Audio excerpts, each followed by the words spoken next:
পুটলি এই যে পটল ছাড়িয়ে নিয়েছি, এবারে ভেতর থেকে খোসা ভেতরের দানাগুলো সমস্ত বের করে নেব, নিয়ে পুর রেডি করব। পুরটা তোমাদের দেখাচ্ছি কিভাবে করব। পটলটা জ্বালা করে ভেতর থেকে সমস্ত কিছু বের করে নেব। এই দেখো, এতে সামান্য একবারে কিছু পরিমাণ বেসন নিয়েছি, তোমরা ওই পুর হিসেবে যতটা লাগবে আন্দাজ করে সেই অনুযায়ী নেবে।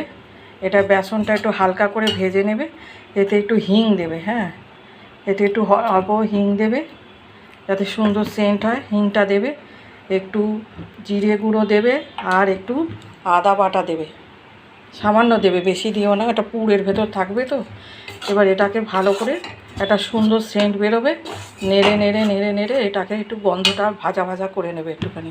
এ দেখো, বেসনটা হালকা একটা লালি ভাব এসেছে, হালকা, বেশি না, আর সুন্দর গন্ধও বেরিয়ে গেছে। এবার এটা নামিয়ে নাও। এই যে নামিয়ে নিয়েছি। এবার এতে একটু গরম জল, ওই কড়া ধুয়েই জল দিলেই হবে। এতে সামান্য একটু চিনি দিয়ে দেবে, আর ওই অল্প পরিমাণে একটু নুন দেবে, কেননা ওটা গ্রেভিটা হবে তো।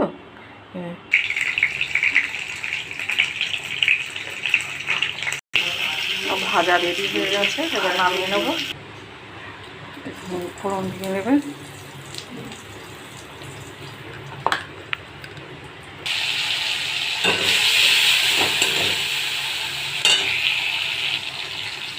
এবার একটু ধনের গুঁড়ো,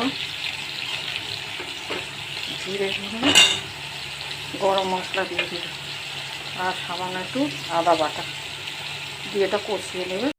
কাঁচা লঙ্কা চিড়ে দিয়ে দিলে হবে, যার যেরকম টেস্ট। রেডি, আমার